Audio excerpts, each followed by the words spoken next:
শরীফ টিউটোরিয়ালের পক্ষ থেকে সকলকে প্রীতি ও শুভেচ্ছা। সাথে আছে আমি শরীফুল ইসলাম। আজকের এই ভিডিওতে আমরা এসএসসি গণিত বইয়ের অধ্যায় 10 এর 10 নাম্বার ম্যাথটা নিয়ে আলোচনা করব। এসএসসি গণিত বইয়ের 10 অধ্যায়ের 10 নাম্বার ম্যাথটা যেটা দেওয়া আছে সেটা হচ্ছে, একটি মিনারের পাদদেশ থেকে কিছু দূরে একটি স্থানে মিনারটির শীর্ষের উন্নতি কোণ 30 ডিগ্রি এবং মিনারটির উচ্চতা 26 মিটার হলে মিনার থেকে ওই স্থানের দূরত্ব নির্ণয় করো।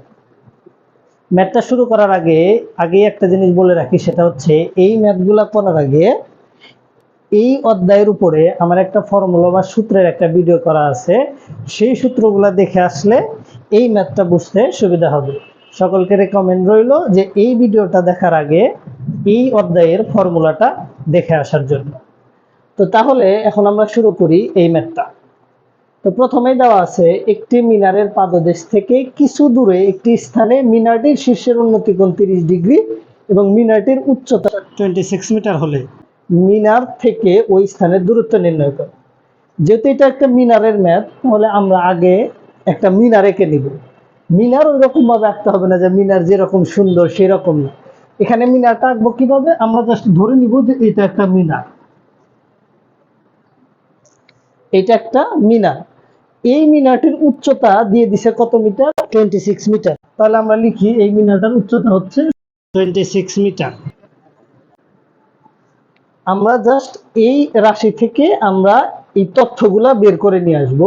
তথ্যগুলা বের করে নিয়ে এসে একটা চিত্র আঁকবো। এই চিত্রটা আঁকতে পারলে আমাদের জন্য ম্যাথ করাটা ইজি হয়ে যাবে। এজন্য আমরা কি কি বলছে সেইগুলা দেখে দেখে চিত্র আঁকবো। তো প্রথমে একটা মিনার আঁকলাম, মিনারটির উচ্চতা দেওয়া ছিল 26 মিটার, সেটা এঁকে নিলাম।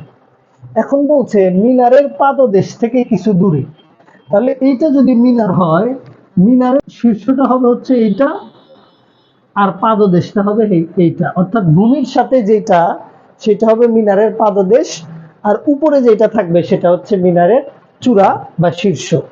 তাহলে আমাকে কোশ্চেন বলছে মিনারের পাদদেশ থেকে কিছু দূরে, মিনারের পাদদেশ থেকে কিছু দূরে একটি স্থানে মিনারটির শীর্ষের উন্নতি কোণ 30 ডিগ্রি।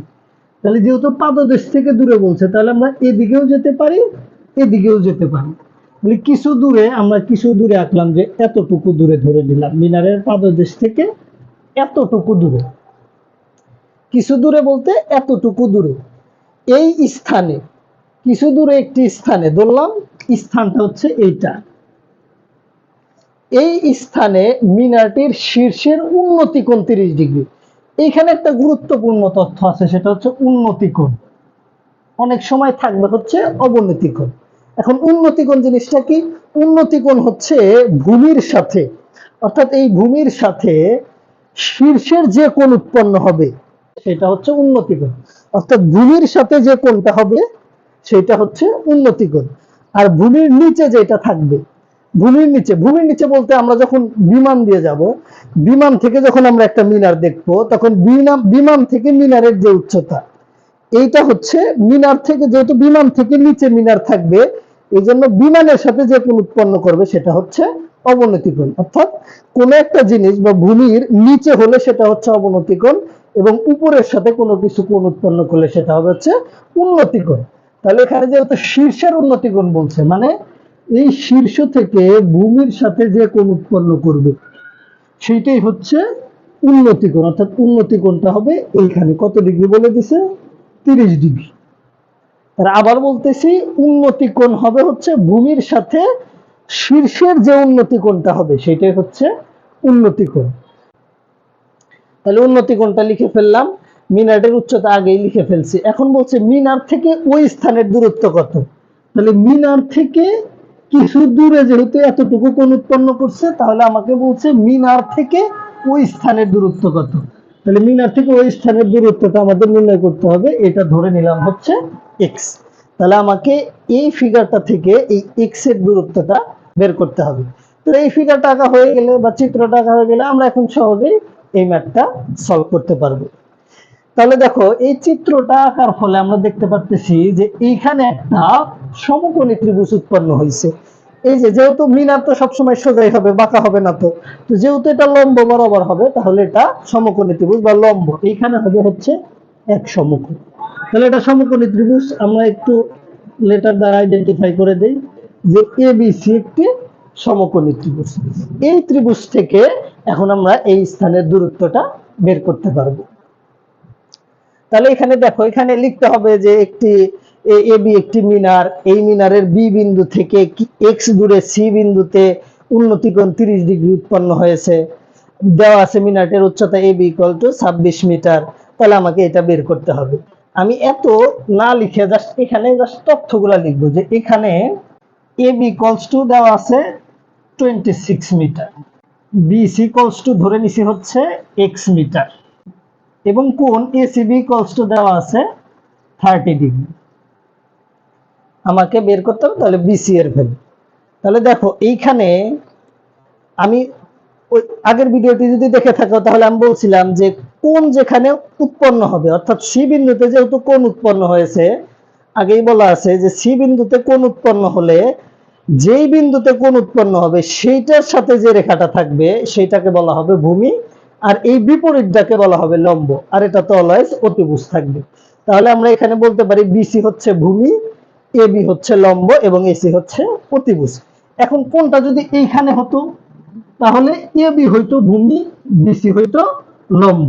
যেহেতু সি কোণে উৎপন্ন হয়েছে 30 ডিগ্রি, তাহলে এই বিসিটা হবে ভূমি, কোণের সাথে যে সরল রেখাটা থাকবে সেটা হবে ভূমি, এবং বিপরীত দিকে যে রেখাটা থাকবে সেটা হচ্ছে লম্ব। তাহলে এখানে দেখো আমাদের বের করতে হবে হচ্ছে এই এক্স এর ভ্যালু অর্থাৎ ভূমি, এবং এখানে সলিড মান দেওয়া আছে হচ্ছে লম্ব অর্থাৎ 26। তাহলে আমরা এখানে যে সম্পর্কটা তৈরি করব সেটা হচ্ছে ভূমির সাথে লম্বের। অতিভুজের কোনো সম্পর্ক এখানে আসবে না। কেন আসবে না? কারণ অতিভুজের কোনো মান দেওয়া নাই।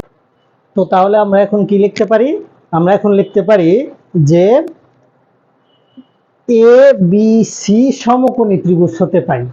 এটা একটা যেহেতু সমকোণী ত্রিভুজ এবং কোণ বি তে 90 ডিগ্রি হয়েছে, এই জন্য কোণ বিটা মাঝখানে লিখতে হবে। তাহলে আমরা এখন কি লিখব? এ বি সি সমকোণী ত্রিভুজ হতে পাই। এ সি বি কিন্তু লেখা যাবে না, কারণ সি বিন্দু মাঝখানে লেখা যাবে না, কারণ সি তে 90 ডিগ্রি উৎপন্ন হয় নাই। 90 ডিগ্রি উৎপন্ন হয়েছে যেহেতু বি তে, এই জন্য লিখতে হবে এ বি সি সমকোণী ত্রিভুজ হতে পাই। তাহলে আমরা লিখি এ বি সি সমকোণী ত্রিভুজ হতে পাই। সমকোণী ত্রিভুজ হতে কি পাই? tan theta, sin theta, cos theta, sec theta সবই লিখতে পারি, কিন্তু এখানে আমাদের কি লিখতে হবে? এখানে লিখতে হবে tan থিটা। কেন tan থিটা লিখতে হবে? কারণ এখানে ভ্যালু দেওয়া আছে হচ্ছে ভূমির, যেহেতু কোণ সি বিন্দুতে উৎপন্ন হয়েছে তাহলে এটাকে আমরা বলবো ভূমি, আর এটাকে বলবো হচ্ছে লম্ব। যেহেতু tan থিটার সাথে লম্ব এবং ভূমির সম্পর্ক, তো আমরা এখানে tan থিটাটা ইউজ করব। তাহলে আমরা এখন লিখব tan কোণ এসিবি ইকুয়ালস টু, কি ফর্মুলাটা কি? আগের ভিডিওতে আমি সেই লেকচারটা দিয়েছিলাম সূত্রের, সেখান থেকে আমরা বলতে পারি কি tan থিটা ইকুয়ালস টু লম্ব বাই ভূমি। লম্ব হচ্ছে এবি আর ভূমি হচ্ছে বিসি। তাহলে লিখে ফেলো লম্ব এবি আর ভূমি বিসি। এই হচ্ছে tan থিটা এর ফর্মুলা। তো tan থিটা সমান লম্ব বাই ভূমি লেখার পর এখন শুধু আমরা এইখান থেকে যে মানগুলা পেয়েছি সেটা শুধু এখানে আমরা বসিয়ে দিব। তাহলে tan ACB এর মান কত আমরা জানি? tan ACB, কোণ ACB এর মান হচ্ছে 30 ডিগ্রি। লিখে ফেলো 30 ডিগ্রি। AB এর ভ্যালু কত? AB এর ভ্যালু হচ্ছে 26, আর BC সমান কত ধরে নিছি? x। এই লাইনের কাজ শেষ। এখন tan 30 ডিগ্রি সমান কত সেটা আমাদের জানতে হবে। এটা পড়ে ফেলতে হবে। tan 30 ডিগ্রি সমান আমরা জানি হচ্ছে 1/√3। এটা মুখস্থ রাখতে হবে। আর উপরে হচ্ছে 26, নিচে হচ্ছে x। tan 30 degree equals to 1/√3 equals to, এই পাশে আছে 26/x। এরপরে কি? এরপরের কাজটা হচ্ছে আমাদের আর গুণ করা, অর্থাৎ এইটার সাথে এইটা আর এইটার সাথে এইটা হচ্ছে আর গুণ করা। তাহলে আমি যদি এখানে x এর সাথে 1 গুণ করি তাহলে কত আসবে? x এর সাথে 1 গুণ করলে x ই হয়। আর 26 ইনটু √3 করলে কত আসবে সেটা আমরা ক্যালকুলেটরে দেখব। 26 into √3 equals to x equals to 26 into √3 করলে কত আসবে? 26 ইনটু √3 করলে আসবে হচ্ছে 40.03। তাহলে এইটাই হচ্ছে আমাদের এইটুকুর দূরত্ব। তাহলে আমরা লিখতে পারি, কি লিখতে পারি, মিনার থেকে ওই বিন্দুর দূরত্ব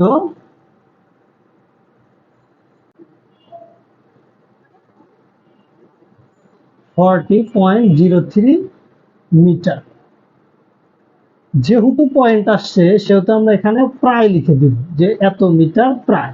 এইটাই হচ্ছে আমাদের অ্যান্সার। যেহেতু এইটুকুর দূরত্ব বের করতে বলছে মানে এক্স এর দূরত্ব সরাসরি আমরা পেয়ে গেছি, তাহলে আমরা বলতে পারি মিনার থেকে ওই বিন্দুর দূরত্ব ছিল 40.03 মিটার প্রায়। এইভাবেই সহজে আমরা ম্যাথটা করে ফেলতে পারি। ভিডিওটি শেষ পর্যন্ত দেখার জন্য সকলকে ধন্যবাদ।